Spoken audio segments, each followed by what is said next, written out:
ခင်ဗျားတို့တွေက AI video generation ကိုဘယ်လို video မျိုးတွေထုတ်တဲ့နေရာမှာအသုံးပြုရလဲကျွန်တော်ဆိုလို့ရှိရင်တော့ကျွန်တော် video တွေမှာ video တွေထုတ်ဖို့အတွက် AI video generation ကိုအဓိကသုံးတယ်ပေါ့နော်ဒါပေမဲ့တော်တော်များများတော့အခု AI video generation တွေကိုသုံးပြီးတော့မှ cartoon video လေးတွေထုတ်တာတို့short video လေးတွေထုတ်တာတို့လုပ်ကြတယ်ပေါ့နော်ဘယ်လိုပဲဖြစ်နေပါစေပေါ့နော်ဒီလိုမျိုး AI video တွေထုတ်တဲ့အခါမှာကျွန်တော်တို့ကလိုချင်တဲ့ video ပုံစံတစ်မျိုးထွက်လာတဲ့ပုံစံတစ်မျိုးပေါ့နော်ပေါက်တက်ခဲ့ရတွေထွက်လာတာပေါ့နော်အဲ့လိုမျိုးပေါက်တက်ခဲ့ရတွေထွက်လာတဲ့ဟာကိုဘယ်လိုမျိုးအဆင်ပြေအောင် video ထုတ်လို့ရမလဲကိုလိုချင်တဲ့အတိုင်းဖြစ်အောင်ဘယ်လိုလုပ်လို့ရမလဲဆိုတာကိုဒီ video ထဲမှာပြပြပေးသွားမှာဖြစ်ပါတယ်video ထုတ်တဲ့အခါမှာကိုမလိုချင်တဲ့ပုံစံတွေထွက်လာတဲ့အခါမျိုးမှာကျွန်တော်တို့က video ကိုထပ်ခါတလဲလဲထုတ်ရတယ်ပေါ့နော်အဲ့လိုထပ်ခါတလဲလဲထုတ်တဲ့အခါမှာကျွန်တော်တို့ရဲ့ဒီ AI ရဲ့ပေါ့နော် credit point တွေကုန်တယ်ပေါ့နော်ကျွန်တော်တို့က video မှားပြီးတော့မှကိုစိတ်တိုင်းမကြမချင်းတောက်လျှောက်ထုတ်နေရမယ်ဆိုလို့ရှိရင်ဒီ credit point တွေကကိုလည်းတကယ်အသုံးမချပဲကိုလိုချင်တဲ့ video လည်းမဟုတ်ဘဲနဲ့ credit point တွေကကုန်သွားမယ်ပေါ့နော်ခဏခဏထုတ်နေရရင်အခုလုပ်ပြမယ့်နည်းကအကုန်လုံးက free AI တွေကိုပဲသုံးပြီးတော့မှလုပ်ပြပေးမှာပတ်စံပေးပြီးသုံးရတဲ့ဟာတခုမှမပါဘူးပေါ့နော်ဒါပေမဲ့တခုတော့ရှိတယ်ပေါ့နော် free AI နေဖြစ်တဲ့အတွက်ကန့်သက်ချက်လေးတွေတော့ရှိတယ်တနေ့မှာ video 2 ပုတ်ပဲထုတ်လို့ရတော့3 ပုတ်ပဲထုတ်လို့ရတော့ဒါမျိုးတော့ရှိမှာပေါ့နော်အဓိကသုံးမဲ့ AI ကကြတော့2မျိုးရှိတယ်ပထမတစ်ခုကကြတော့ ChatGPT ပေါ့နော်ဒီ ChatGPT ရဲ့နောက်တစ်ခုကကြတော့ Gemini ရဲ့ VO3 ကိုသုံးမှာပေါ့နော်ဒီနှစ်ခုလုံးကလည်း free ရတဲ့အနေအထားကိုပဲသုံးပြပေးမှာ Google account ရှိတဲ့ဘယ်သူမှဆိုလိုက်ပြီးတော့မှလုပ်လို့ရတယ်ပထမဆုံးအနေနဲ့ပေါ့နော်ကျွန်တော်တို့က AI video generate လုပ်ဖို့ဆိုလို့ရှိရင်ကိုကဘယ်လို video မျိုးဘယ်လိုစက်ဝင်ခန်းမျိုးကို generate လုပ်ချင်တာလဲဆိုတာကိုတော့သိရမယ်ပေါ့နော်အဲ့တော့ကျွန်တော်တို့မှာကြိုတင်ပြင်ဆင်ထားတဲ့ဇလန်းဆိုလဲဇလန်းပေါ့နော် script လေးတွေရှိရမယ်ဒီမှာဆိုရင်ကျွန်တော် script ကိုကြိုရေးထားပေးတယ်ပေါ့နော်ဒါလည်းဘာမှမဟုတ် AI ဝဲရေးခိုင်းလိုက်တာအလွယ်ရေးခိုင်းလိုက်တာပေါ့နော်ဒီမောင်မောင်ဆိုတဲ့ကောင်လေးတယောက်ရဲ့တနေ့တာအကြောင်းကိုပြောပြပေးတဲ့ script လေးပေါ့နော်ဒီမှာဆိုလို့ရှိရင်မောင်မောင်ကားတဲ့မျိုးတွေကစာအုပ်ဆိုင်လေးတစ်ခုကနေအချိန်ပိုင်းအလုပ်လုပ်တယ်ဆိုင်ကိုအသွားလမ်းမကြီးရဲ့လူကူးမြင်းကြားနားရောက်တဲ့အခါမှာထုတ်ပိုးတွေပြင်းနေလမ်းကူးဖို့ခက်နေတဲ့အသက်ကြီးကိုဖွားကြီးတယောက်ကိုတွေ့တယ်ပေါ့နော်ကားတွေကလည်းတဝီဝီနဲ့မယမနာဖြစ်နေတယ်ပေါ့နော်အဲ့နေရာလေးကိုပဲကျွန်တော်ကထုတ်ပြပေးမယ်ပေါ့နော်ဘယ်လိုပုံစံမျိုးထွက်လာမလဲဆိုတော့ set ပြီးတော့မှကြည့်လိုက်ကြအောင်နော်ဒီစာလေးကို copy ယူလိုက်မယ်ယူပြီးသွားလို့ရှိရင်ကျွန်တော်တို့ Chrome နဲ့ဝင်လိုက်မယ်ပေါ့နော်ပထမဆုံး ChatGPT ကိုသွားမယ်နော် ChatGPT တွေကိုရောက်ပြီဆိုလို့ရှိရင်ခုန copy ကူးလာတဲ့ဒီစာလေးကိုပေါ့နော်ထည့်လိုက်မယ်ခုနဒီမောင်မောင်ကမျိုးရဲ့စာအုပ်ဆိုင်မှာအလုပ်လုပ်တယ်ဆိုတဲ့အကြောင်းပေါ့နော်အဲ့ဒါကိုထည့်လိုက်မယ်ကျွန်တော်ကမောင်မောင်တယောက်တည်းပြီးတာမဟုတ်ဒီထဲမှာစာအုပ်ဆိုင်နဲ့ပတ်သက်တာတွေပါမယ်ဒီလမ်းမှာကားတွေသွားလာနေတာတွေပါမယ်ပြီးလို့ရှိရင်ဒီမှာအဖွားကြီးတယောက်လည်းပါတယ်အဲ့ဆိုတော့ဒီစင်းတွေကတစ်ခုနဲ့တစ်ခုအချိတ်ဆက်မိဖို့နောက်တစ်ခုကကြတော့ဒီမောင်မောင်ဆိုတဲ့ character ကစင်းတွေဘယ်လောက်ပြောင်းသွားဒီမောင်မောင်ဆိုတဲ့ character ကမပြောင်းသွားဖို့အရေးကြီးတယ်အဲ့ဆိုတော့ကျွန်တော်တို့ကဒီစာဖိုက်တစ်ခုလုံးကိုစင်းတစ်ခုအနေနဲ့ထုတ်ချင်တာဒီ AI video generator တွေက second အရှိထုတ်လို့မရအောင်အဲ့ဆိုတော့ second နည်းနည်းစီတစ်ပိုင်းစီထုတ်တဲ့အခါမှာcharacter တွေက consistent မဖြစ်တာတွေနောက်ပြီးတော့ကိုလိုချင်တဲ့ဟာတွေမရတာပေါ့နော်အဲ့လိုမျိုးဖြစ်မှာဖြစ်တဲ့အတွက်ဒီစာတွေအကုန်လုံးကိုစင်းတစ်ခုရဲ့အနေနဲ့တိစောက်လို့ရအောင်ကျွန်တော်တို့ကဒီမှာပေါ့နော်စင်းပိုင်စင်း break down လုပ်တယ်လို့ခေါ်တာပေါ့နော်ဒီလိုမျိုးစင်းပိုင်စင်း break down ဆိုတာလေးရေးလိုက်ပေါ့နော်ဘာမှလုပ်စရာမလိုတော့ခုန page ချထားတဲ့စာရဲ့အရှိမစင်းပိုင်စင်း break down ဆိုတာရေးလိုက်ရင်ရပြီပြီးရင် enter ခေါက်လိုက်ဒါဆိုလို့ရှိရင်စင်းပိုင်စင်း break down လုပ်ပေးနေပေါ့နော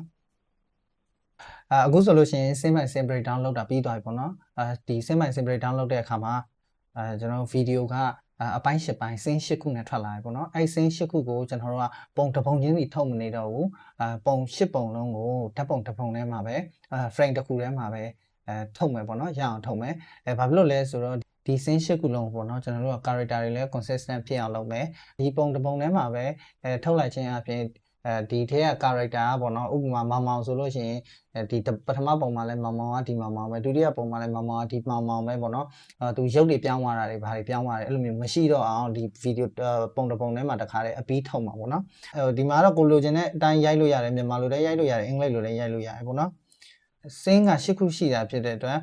4ပုံပေါ့နော်2 row ထားလိုက်မှာပေါ့နော်4ပုံ2 row ဆိုလို့ရှိရင်8ခုအပြည့်ပဲဖြစ်သွားပြီပေါ့နော်ဟိုမှာစင်း9ခုလို့ဘာလို့ရှိတဲ့အခါမျိုးတွေရှိလိမ့်မယ်ပေါ့နော်အဲ့လိုမျိုးဆိုလို့ရှိရင်အလျားမှာလည်း3ပုံဒီအနံမှာလည်း3ပုံထားပေးရမယ်ပေါ့နော်အဲ့ဒါမှဒီပုံတွေကတပုံနဲ့တပုံ site တွေကတူမှာပေါ့နော်အဲ့လိုမဟုတ်ဘဲနဲ့ဒီတိုင်းပဲဒီထုတ်ခိုင်းလိုက်မယ်ဆိုလို့ရှိရင်ပုံတွေကတစ်ခုနဲ့တစ်ခုကပုံတွေအကြီးအသေးမညီကျွန်တော်တို့ crop လုပ်တဲ့အခါမှာအခက်အခဲဖြစ်တယ်ပေါ့နော် site တွေညီနေ one click လုပ်လို့ရတယ် အဲ့တော့ကျွန်တော် site တွေညီဖို့အရေးကြီးရပါတော့နောက်တစ်ခုကပုံတွေထုတ်တဲ့အခါမှာ ChatGPT ကပုံတွေမှာ1 2 3 4နံပါတ်တွေတက်တယ်အဲ့တော့ကျွန်တော်တို့နံပါတ်တွေမတက်အောင်နောက်တစ်ခုကစာတွေကိုရေးပေးတဲ့ဥမာမမောကဘာဖြစ်တယ်လို့မမောဘယ်ဟိုသွားတယ်တို့အဲ့ဒီစာတွေကိုပုံထဲမှာထည့်ပေးလာတတ်တယ်ပေါ့နော်အဲ့လိုမျိုးပုံထဲမှာထည့်ပေးလာရင်တကယ်ပုံထုတ်တဲ့ဗီဒီယိုထုတ်တဲ့အခါမှာအဆင်မပြေဘူးအဲ့တော့ကျွန်တော်တို့ကနံပါတ်လုံးဝမတက်ပါနဲ့ဒါမှမဟုတ်လို့ရှိရင်အောက်မှာဟိုစာသားတွေလုံးဝမထည့်ပါနဲ့ဒါမျိုးလေးကိုထည့်ရေးပေးနော်ဒီမှာနံပါတ်တွေမထည့်ပါနဲ့စာသားတွေမထည့်ပါနဲ့ရေးတာတော့မှန်ပြီပေါ့နော်ကျွန်တော်ရှေ့မှာ grid ကိုလည်း ratio က4:2လောက်ထားတယ်ဆိုပေမဲ့ကျွန်တော်တစ်ခါလေကျတော့ပုံတွေကရောပြီးတော့မှ site မညီတာမျိုးတွေဖြစ်တတ်တယ်ပေါ့နော်အဲ့တော့တစ်ခါတည်းထည့်ပြီးတော့မှအဲ့လိုမျိုးမဖြစ်အောင်တစ်ခါတည်းထည့်ရေးပေးမယ်။ဘာထည့်ရေးပေးမလဲဆိုတော့ aspect ratio တူရပါမယ်လို့ထည့်ရေးပေးမယ်ပေါ့နော်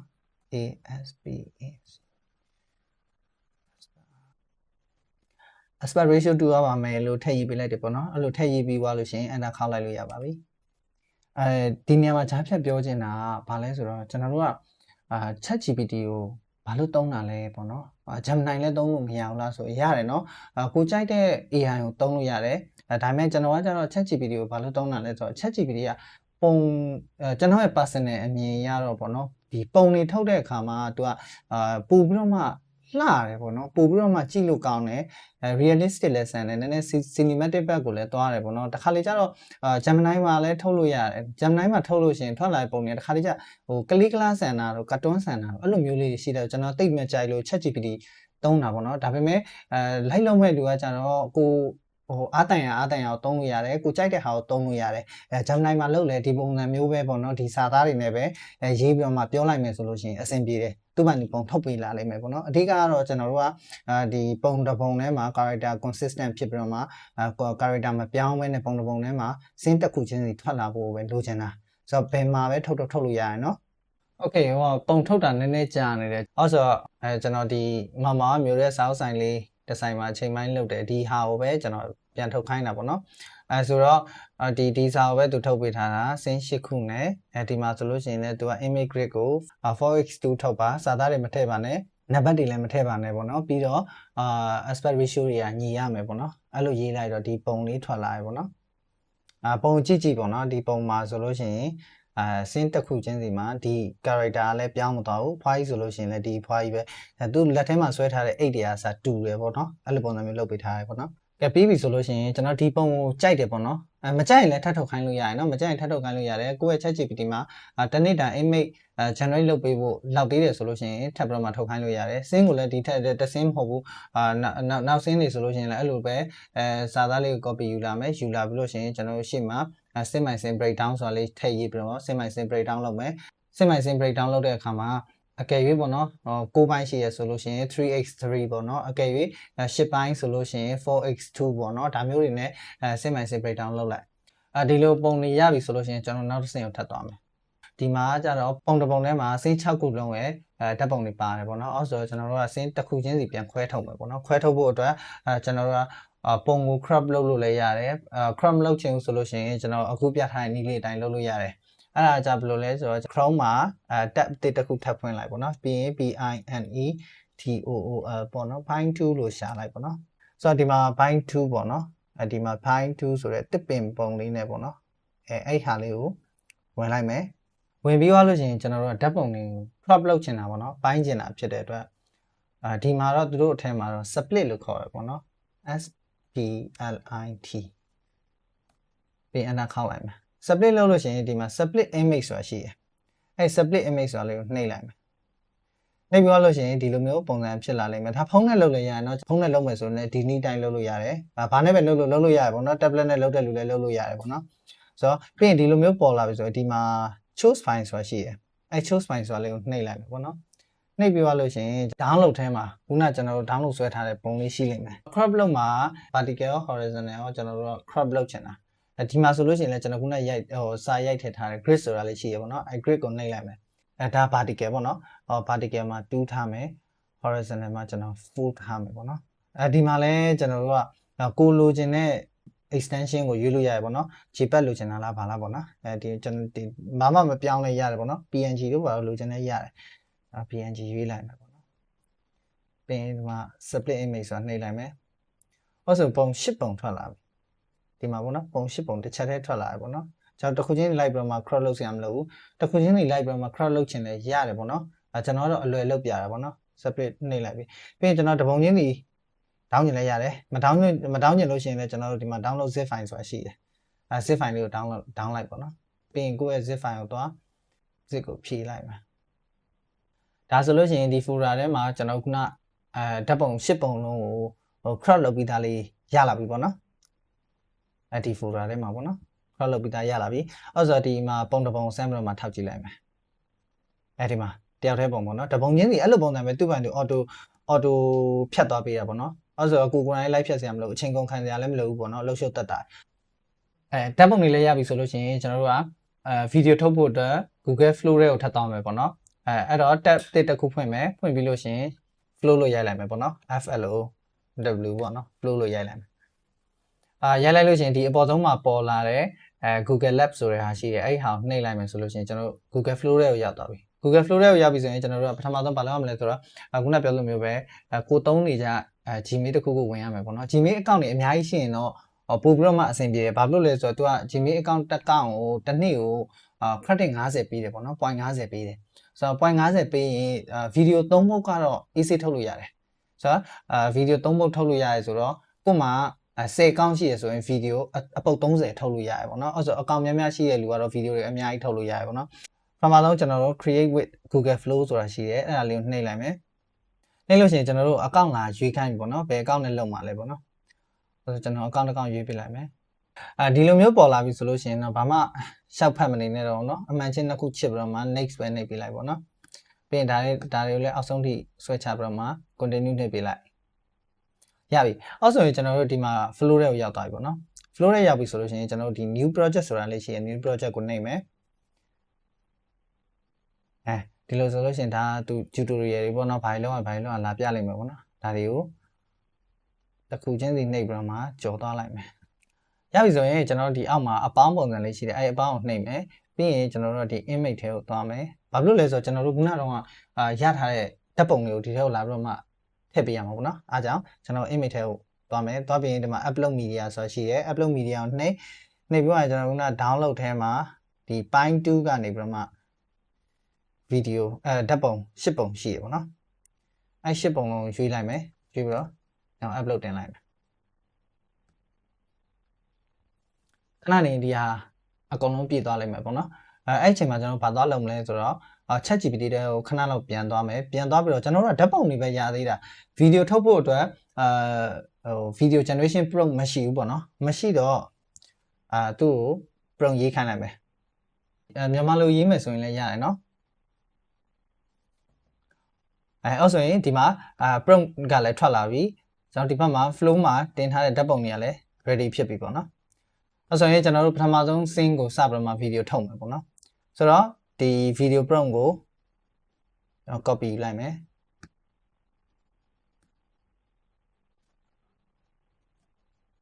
copy ပြီးသွားရင်ကျွန်တော်ဒီ flow တွေကိုသွားမယ် flow တွေကိုသွားပြီးတော့ပုံတွေကဒီအောက်ဆုံးကနေသူကပြန်စပေါ်တာဒီပထမဆုံးပုံလေး row 1 column 1ကိုရွေးလိုက်မယ်ပေါ့နော်ဒီပုံရပြီဒါကပထမဆုံးပုံဆိုတော့ပထမဆုံး scene အဲ့ဆိုတော့ဒီ scene မှာခုနကူးလာတဲ့ပထမဆုံး scene ရဲ့prompt ကိုထည့်မယ်ဆိုတော့ဒီအောက်က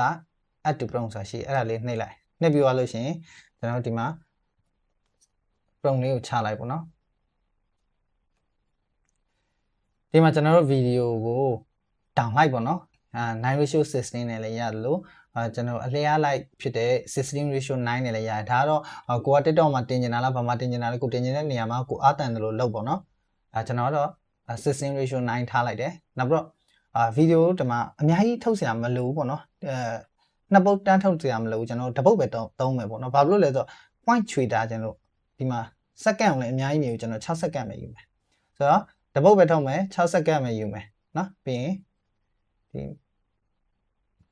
ီနှိပ်လိုက်မယ်ဟုတ်ဆိုလို့ရှိရင် point ဘယ်လောက်လျော့သွားလဲကျွန်တော်တက်ကြည့်လို့ရတယ်ကျွန်တော်ဒီမှာ point 10ပဲလျော့တယ်တနေ့ကို point က50ပေးတယ်50ပေးတဲ့အခါမှာကျွန်တော်အခုဗီဒီယိုတစ်ပုတ်ထုတ်ခိုင်းတာ point 10ပဲလျော့တယ်ဆိုတော့ကျွန်တော်ဗီဒီယို5ပုတ်ထုတ်လို့ရတယ်6စက္ကန့်နဲ့ဆိုရင်ပေါ့နော်စောင့်လို့လည်းရတယ်အကယ်မစောင့်ချင်ဘူးနောက်ဆင်းတွေအတွက် ထပ်ပြီးထုတ်ထားမယ်ဆိုလို့ရှိရင်ကျွန်တော်တို့ scene number 2ရဲ့ video prompt ကိုတွားယူမယ် copy ယူမယ်ပြီးရင်ကျွန်တော်တို့ဒီအောက်ကအပေါင်းလေးကိုနှိပ်မယ်ဒီမှာ1ရဲ့ column 1ရဲ့2ပေါ့နော်စောင်းဆိုင်တဲ့ပုံလေးအဲ့မှာ add to prompt နှိပ်မယ်ပြီးရင်ချမယ်ဒီကတော့ပြန်ရွေးစရာမလိုတော့တစ်ခါရွေးထားပြီးရတယ်ဒီမှာအောက်မှာလည်း generate will use 10 credit လို့ပြတယ်နော် credit 10ပဲကုန်မယ်ပေါ့နော်အဲ့ဆိုဒါလေးနှိပ်လိုက်ဒါဆိုရင်ဒီ number 2 scene အတွက် video လေးကအရင်ရရပေါ့နော်ဒါသူစောင်းဆိုင်လေးကိုပြတယ်ဒါ number 1 scene ဆိုလို့ရှိရင်ဒါသူလမ်းလျှောက်သွားတယ်ပေါ့နော်အဲ့လိုပုံစံမျိုး okay ရပြီဆိုတော့ကျွန်တော် number 3 scene ကိုလုပ်မယ် number 3 scene ကိုလုပ်ဖို့အတွက် number 3 scene ရဲ့ prompt ကို copy ယူမယ်ယူပြီးသွားပြီဆိုရင်ကျွန်တော်တို့ flow နဲ့ပြန်သွားပြီးလို့ရှိရင် number 3 တက်ပုံ plus ကိုနှိပ်လိုက်မယ်ခုနတင်ထားပြီးသား row 1 column 3ကိုသွားမယ် row 1 column 3ဒါဆို file နဲ့ပုံပေါ့နော်ပြီးလို့ရှိရင်ဒီမှာအောက်မှာ add to prompt ကိုနှိပ်ပြီးသွားလို့ရှိရင်ခုန number 3ရဲ့ scene 3ရဲ့ prompt ကိုချပြီးသွားလို့ရှိရင်ကျွန်တော်တို့ဒီဟာလေးလည်းပြန်စစ်ချင်လဲစစ်ပေါ့နော်မစစ်ချင်လဲရတယ်ဘာမှဖြစ်ဘူးเนาะတခါနှိပ်ထားပြီးရပြီးသားဆိုတော့ကျွန်တော်ထပ်မပြောတော့ဘူးเนาะ10 credit ကုန်တခါလေးကျတော့ဟို credit 2မျိုးလို့ပေါ့เนาะတေချာလားတိချင်တော့လာပြီးတော့စစ်ကြည့်လိုက်เนาะစင်းနေအကုန်လုံးဒီနီးအတိုင်းပဲတစ်ခုချင်းအကုန်လုံးထုတ်သွားပြီးရင်ဗီဒီယိုတွေရလာလိမ့်မယ်ပေါ့နော်အဲ့ဗီဒီယိုတွေကို download လုပ်ပြီးတော့ကိုအားတန်တဲ့ video editing tool တစ်ခုထဲမှာပြန်ပြီးတော့ပေါင်းပေါ့နော်ပေါင်းလိုက်လို့ရှိရင်ကျွန်တော်တို့ကကိုလိုချင်တဲ့စင်းလေးတစ်ခုကို smooth ဖြစ်ရသွားလိမ့်မယ်ကျွန်တော်ပြီးရင်ဒီထဲမှာနည်းနည်းလေးလောက်ပြပေးမယ်ပေါ့နော်ဒီနေရာမှာတစ်ခုပြောချင်တာကCapCut သုံးတဲ့လူတွေအတွက်ဆိုလို့ရှိရင်ကွန်ပျူတာရှိရဆိုလို့ရှိရင် CapCut ကိုဝယ်သုံးစရာမလိုဘဲနဲ့ Pro feature တွေအကုန်လုံးကို free သုံးလို့ရတဲ့နည်းရှိတယ်အဲ့နည်းကိုလည်းကျွန်တော်ဗီဒီယိုတစ်ခုလုပ်ပြီးတော့တင်ထားဖို့တယ်မကြည့်ရသေးတဲ့သူတွေရှိလို့ရှိရင်ဗီဒီယိုကိုကျွန်တော်description မှာလည်းထည့်ပေးထားမယ်နောက်ဆုံးဗီဒီယိုအဆုံးပေါ့နော်ဗီဒီယိုနောက်ဆုံးမှာလည်းကျွန်တော်ထည့်ပေးထားမယ်ပေါ့နော်အဲ့ဗီဒီယိုလေးကိုနှိပ်ပြီးတော့မှသွားကြည့်CapCut ကိုကွန်ပျူတာရှိတယ်ဆိုလို့ရှိရင်လုံးဝ free သုံးလို့ရတယ်ကျွန်တော်ကိုယ်တိုင်သုံးနေတာဖြစ်တဲ့အတွက်ဒီနည်းကစိတ်ချရတယ် crack version တွေပဲသုံးစရာလည်းမလိုဘူးเนาะ official version ကိုပဲသုံးရမှာ official version နဲ့သုံးတယ်ဆိုပေမဲ့ free သုံးလို့ရတယ်လုံးဝ free 100% free เนาะလာပြပြီပေါ့နော် credit ကုန်သွားပြီတနေ့စာ credit ကုန်သွားပြီဆိုတာဒါ free account เนาะ free account နဲ့ video 5ခုရတယ်စင်5ခုရတယ်ဆိုတော့ဒီ video လေးကိုပေါင်းလိုက်ရင်ဘယ်လို smooth ဖြစ်တဲ့ video ထွက်လာမလဲဆိုတော့ပြီးရင်တော့ကြည့်လိုက်ပါတော့ Google account တွေအများကြီးရှိတဲ့သူဆိုလို့ရှိရင်တော့အများကြီးကြိုက်တဲ့လောက်ထုတ်ပေါ့နော်ဒါဆို credit ကုန်သွားပြီဒါပေမဲ့ credit ကုန်သွားပြီဆိုပေမဲ့လောက်တယ်ကျွန်တော်ကကျတော့ video သုံးတာဖြစ်တဲ့အတွက် video ကကိုပြချင်တဲ့နေရာလေးနည်းနည်းပဲပြတာဖြစ်တဲ့အတွက်အခုလိုမျိုးစင်းမိုင်စင်း10ခုလောက်ထုတ်လိုက်တယ်ဆိုပေမဲ့ကျွန်တော် video generate လို့2ခုလောက်ပဲလုပ်တာကိုပြချင်တဲ့အပိုင်းလေးကိုပဲရွေးပြီးတော့မှပြတာပေါ့နော်အဲ့လိုဆိုတော့ကျွန်တော်တို့ကလုံလောက်တယ်အကယ်၍account တွေလည်းအများကြီးမလုပ်ချင်ဘူးဆိုလို့ရှိရင်တော့ဒီ video 3 credit တစ်လောက် credit 1000ရတဲ့ account တွေဝယ်လို့ရတယ်ပေါ့နော်ဆိုတော့ကျွန်တော်ဒီမှာ video 5ပုတ်လုံးရပြီပေါ့နော် video 5ပုတ်လုံးရပြီဆိုတော့5ပုတ်လုံးကို down လိုက်မယ် video 5ခုလုံး download လုပ်ပြီးသွားပြီဆိုရင်ကျွန်တော် CapCut ထဲမှာစပြီးတော့မှ video တွေကိုပေါင်းပြပေးမယ်ပေါ့နော်ကျွန်တော်လောက်လာတဲ့ video 5ခုထည့်ပြီးသွားပြီဒါဆိုလမ်းလျှောက်လာမယ်ဒါသူရဲ့စောင်းဆိုင်ပေါ့နော်စောင်းဆိုင်ပြ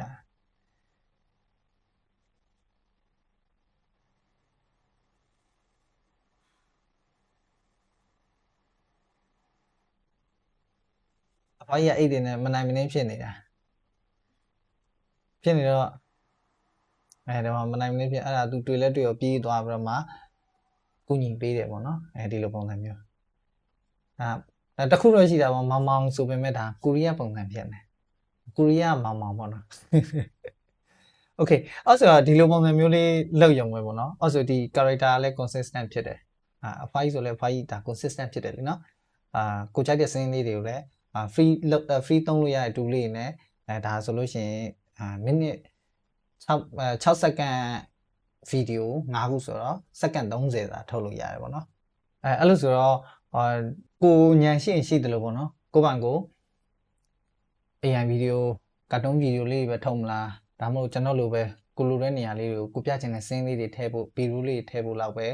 သုံးချင်လားကိုကြိုက်တာသုံးလို့ရတယ်ပေါ့နော်ဒါဆိုလို့ရှိရင်video ကလည်း ပြောမယ်ဆိုလို့ရှိရင် smooth ဖြစ်တယ်ပေါ့နော်နောက်ပြီးတော့ character တွေဆိုလည်း consistent ဖြစ်တယ်ကိုလိုချင်တဲ့ scene လေးရတယ်ပေါ့နော် scene တစ်ခုကိုကျွန်တော် video တစ်ခုပဲထုတ်တာနှစ်ခုတွေသုံးခုတွေထုတ်ပြီးမှအကြိုက်ရွေးစရာမလိုတစ်ခုဆိုတစ်ခုကောင်းကိုရတယ်အဲ့ဆိုဒီဟာလေးကိုဆက်လိုက်လို့ရှိရင်ကျွန်တော်ဒါဒီ credit 50 free သုံးလို့ရတာလေးနဲ့တင်တခါတည်း scene တစ်ခုကောင်းလေးရလိုက်တယ်ပေါ့နော်ဒီသဘောပဲဒီ video နဲ့ပတ်သက်ပြီးတော့မှမသိတာမရှင်းတာရှိလို့ရှိရင်လည်း comment မှာရေးထားခဲ့လို့ရတယ်နောက် video မှာကျတော့ကျွန်တော်ဘာအကြောင်းပြောပြပေးမလဲဆိုတော့အခုအကြောင်းညာကြိုဝင်ထားတာเนาะ subscribe လေးလည်းလုပ်ထားပေးလို့ရအောင်လို့ဘာဖြစ်လို့လဲဆိုတော့ကျွန်တော်ဒီလို video လေးတွေကိုအများနဲ့တင်ပေးမှာအများနဲ့တင်ပေးမှာဆိုတော့ဒီ AI နဲ့ပတ်သက်တာတွေရှိမယ် content creation နဲ့ပတ်သက်တာတွေရှိမယ်ဒါတွေကိုလည်းအခုနောက်ပိုင်းပေါ့เนาะအများနဲ့ပုံမှန်တင်နိုင်အောင်ကြိုးစားပြီးတော့မှတင်ပေးပါမယ်နောက် video မှာဗာတင်မလဲဆိုတော့ကျွန်တော်ဒီ AI workflow ပေါ့နော်ဒီ content creation နဲ့ပတ်သက်ပြီးတော့မှ AI ကိုဘယ်လိုအသုံးချရမလဲပေါ့နော်idea စဉ်းစားတဲ့နေရာကနေစပြီးတော့မှ script ရေးမယ်ပြီးရင်ဒီလို video generate လုပ်တာတွေပါလာမယ်နောက်ပြီးတော့မှ content တွေကိုပုံမှန်တင်နိုင်အောင်ဘယ်နေ့မှာဗာတင်မယ်ဘယ်နေ့မှာဗာတင်မယ်ပေါ့နော်ဒီလိုမျိုးworkflow လေးနဲ့အစီအစဉ်တကျလုပ်နိုင်အောင် content calendar လုပ်တာတွေဘယ်လိုလုပ်ရတာလဲပေါ့နော်နောက်ပြီးတော့ဒီ video တစ်ပုဒ်မှာပါတင်ပါထားတဲ့ title တွေdescription တွေ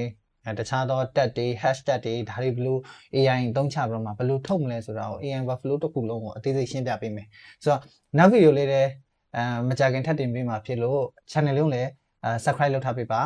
ပြီးလို့ရှိရင်notification လောင်းလေးလည်းဖွင့်ထားပေးပေါ့နော်အဲ့ဒါမှကျွန်တော် video တင်တဲ့အခါမှာမြင်ရမှာလေနော်အဲ့ဆိုတော့အားလုံးကိုကျေးဇူးအများကြီးတင်ပါတယ်CapCut နဲ့ပတ်သက်တဲ့ video ကိုလည်းဒီမှာတင်ပေးထားပါတယ်ဝင်ကြည့်လို့ရပါတယ်အားလုံးကိုကျေးဇူးတင်ပါတယ် bye bye